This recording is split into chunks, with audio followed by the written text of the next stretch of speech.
Welcome to Galaxy Events. Mag, like, and subscribe ka na to. Alright mga tol, ito na yung continuation ng ating video. Pupunta na kami ng Pangarap Garden Resort dito sa Tanay. So approaching na kami. Mag-exit kami ng Cuyambay Road. Along the way lang to, then na right side ka. So napansin nyo, medyo lumagpas kami ng konti lang naman. Kasi yung mismong barangay ito, yung barangay Cuyambay, din siya sa right side mo along the way ka na. So umikot lang kami. So pasok na kami dito. Then dire-diretso lang to. So ito na mismo yung intersection nila. Ito yung dadaan ng intersection pababa. Wala na ibang intersection. So pag kumaliwa ka dyan, yung papuntang Dagat-Dagatan, Panlambingan Hills, maraming resort dyan sa kaliwa. So dito ka tayo sa kanan. Dito yung papunta ng Pangarap Garden Resort. Diretso lang din to.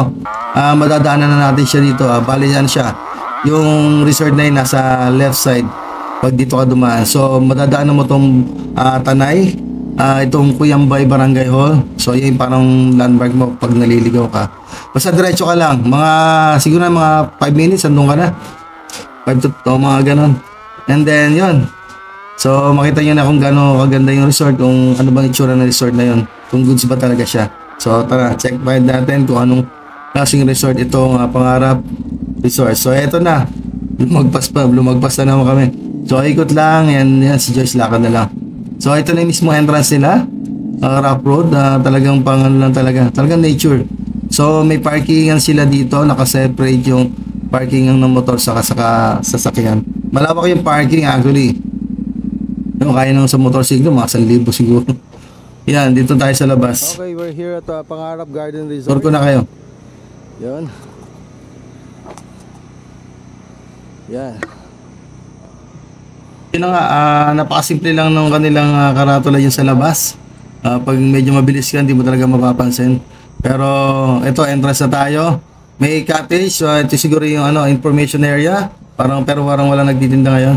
Meron si Manong Jai mag-assist sa inyo para kung tuturo kayo, kung nakamotor kayo, doon kayo papupuntahin sa pinarkingan namin. And then kung kotse, dito naman sa hilera niya. So malawak, no? Makikita nyo. Yung mga parkingan, no? So ito yung mismong information. Then pagpasok mo na, ito na yung parang camping ground. Diyan may mga kubo na dyan. Dito na pwede mag-set up ng tents. Okay, so yan yung mga kubo niya, may mga rates yan. Yung medyo malaki, 800. Ito nasa gitna, 400. And sa bandang dulo is 800 din. So goods na yun kung mga 10 kayo, 8 kayo, 5. Goods na. So kukuha kami ng kubo. So pagpasok mo dito, itong kalakihan na to, yan, yung kay Maate, yan yung camping ground. Pwede ka rin mag-camping sa kabila. So ayan na yung 400 pesos na sinasabi ko. And then ito daw is 1,500. Kung mga 10 kayo, I think goods na siya. So ayan, pwede rin mag-stay dyan, mag-camping dyan. Then may mga kubo sila. Then banda doon sa dulo may mga A-type na kubo.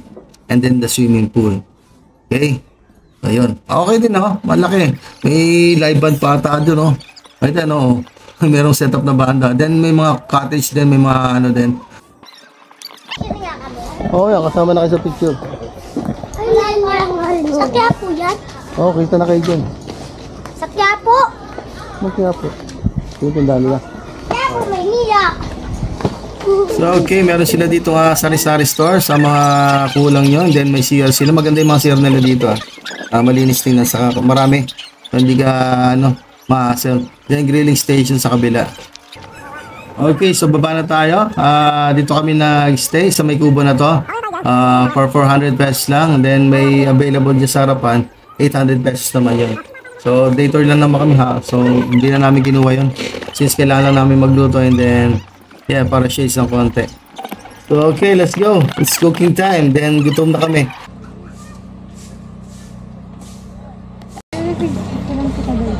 Habang lumalang ito. Okay, so swimming na kami. Okay lang yan. Swimming. Yeah. Kaya pa tayo nakapular. Okay.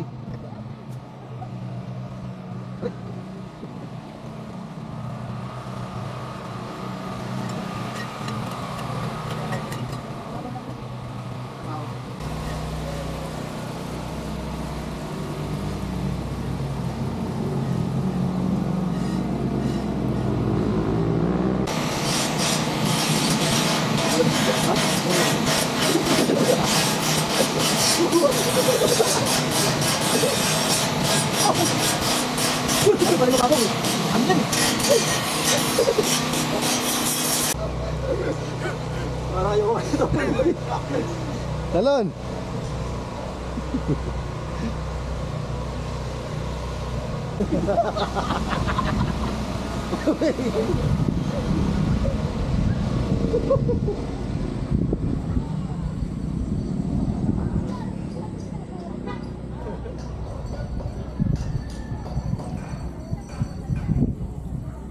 Doon tayo sa Pambata.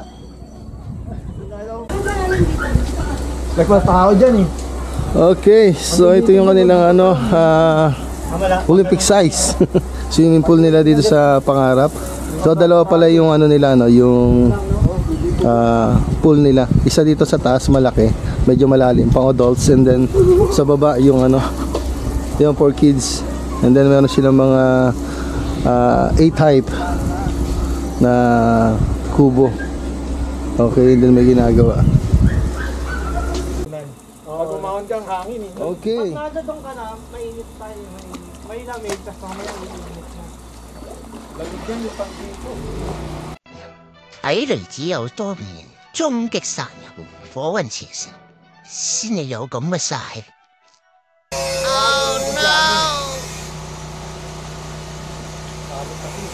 お前はもう死んでいる。何？大あたくびでギゼブ。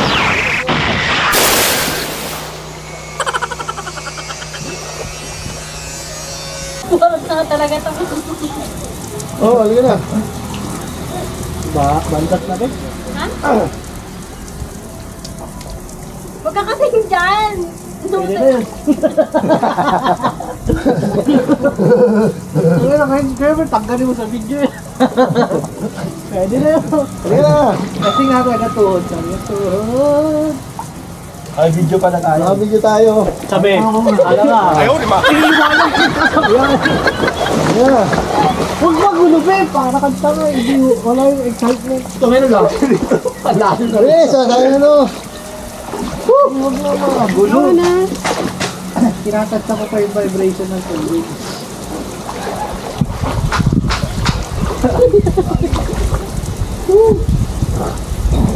Sila mo na lalamigin ka lalo. Hindi na malamig pag nasa tubigan ang matagal. Ito kanina sabi niya nga.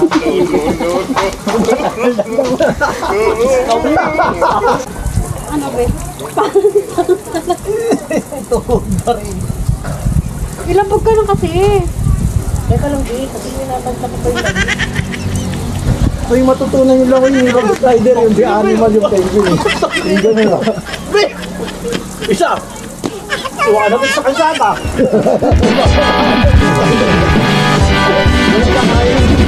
Baliw kaya na eh! Piningo ba? Ya! Hindi ka na oh. Okay. You win. Huwag alam mo. Ano ko sa malalim ako tinulak, wala na. Lubog na.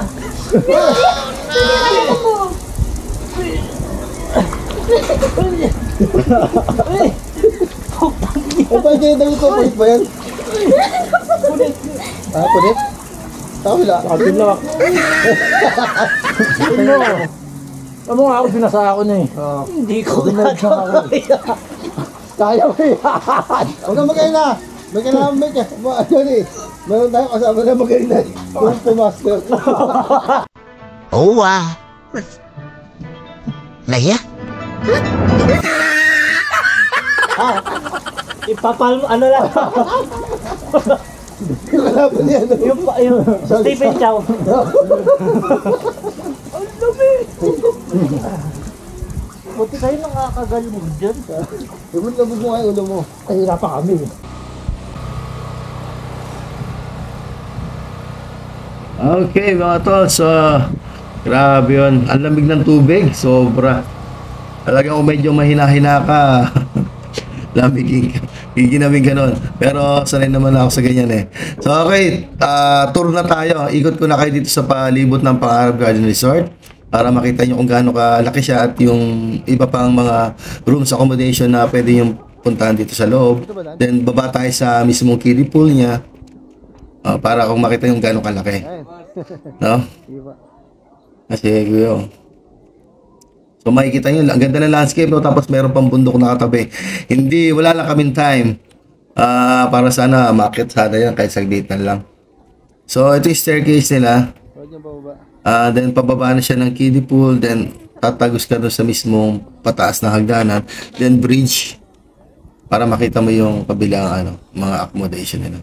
Meron dito ang large group para sa inyo, pagmaramihan kayo. Ito yung mismong cottage na yan. Then kaginagandahan dito may mga CR talaga, maraming CR. And then yung CR niya, although simple lang, pero malinis. Tiles yung lababo, tiles yung mismong flooring. Okay, common CR pero malinis eh. And then meron siyang hugasan dyan, may mga grilling station siya na pwede yung gamitin. Itong CR pala kabilaan. So, ang ganda ng landscape, no? Ang sarap mag-stay dito kasi lalo na pag naka-tent ka. Mas gusto kong naka-tent dito kaysa mag-accommodation ako ng gano'n. Huwag lang sana umulan. Pero syempre, depende na yun sa sa iyo kumbaga. Okay? So goods na goods to mga tol sa mga gusto ng mga nature camp, 'di ba? Motovlog, breakfast ride, adventure camping. Ito 'yan, tingnan niyo. Ang laki parang good for 20 person. Then may tabi mo na yung CR, so wala ka nang problema. Then you have your kiddie pool and then the adult pool sa taas. So ito ang iconic bridge nila. Good for photo ops.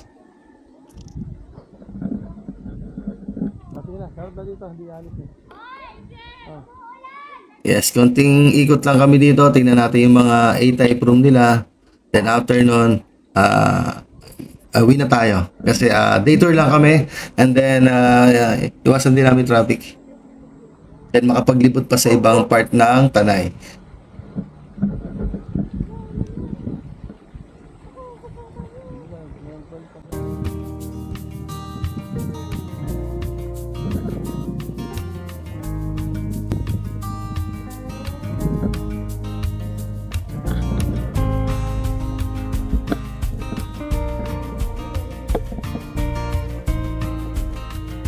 So, dito na tayo ngayon sa taas.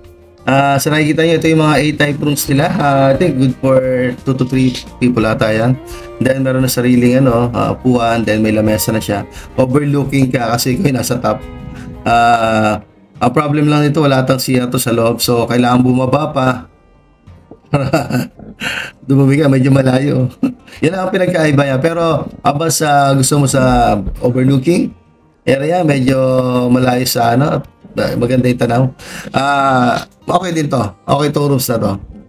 For me, pwede ko na i-pick to kasi ang ganda na yung pag harap mo yung landscape niya, makita mo yung bundok, yung area mismo.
Ayun kita nyo, di ba? Ang laki ng pool.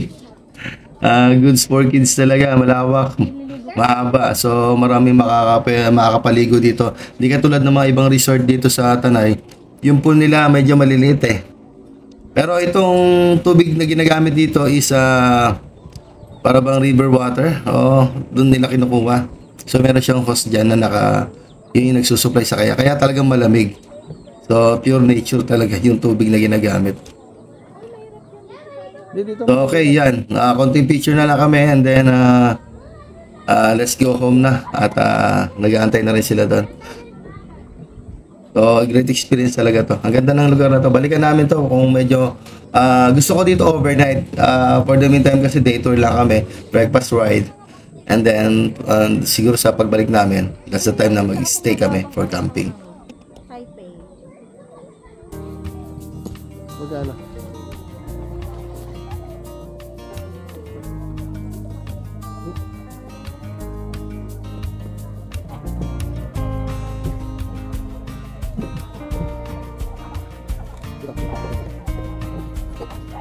Dito naman tayo dyan.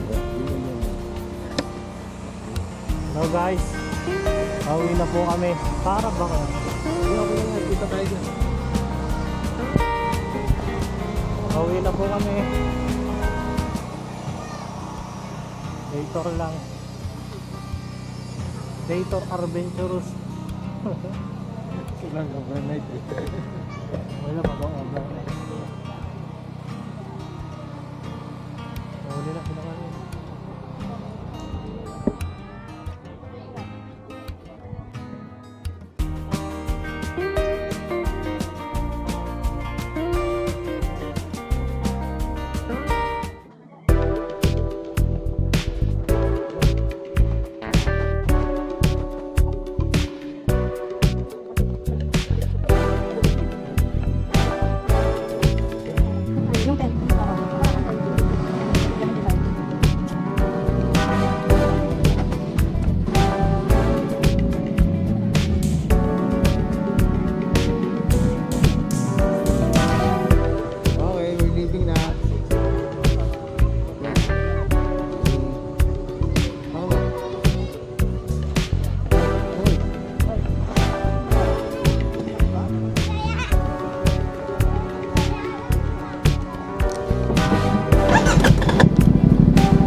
Okay mga tol, so uwi na. Eto na, palabas na kami ng Barangay Cuyambay.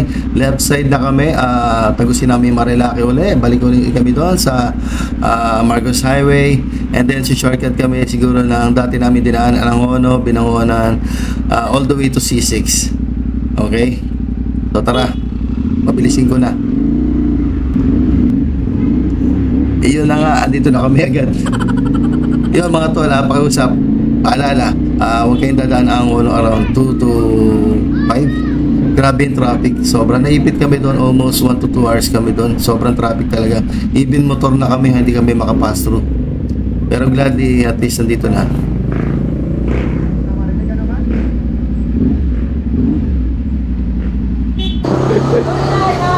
Okay, we're here na. Yes, we're here. Thank God. Oh, safe. Alright, so next time ulit.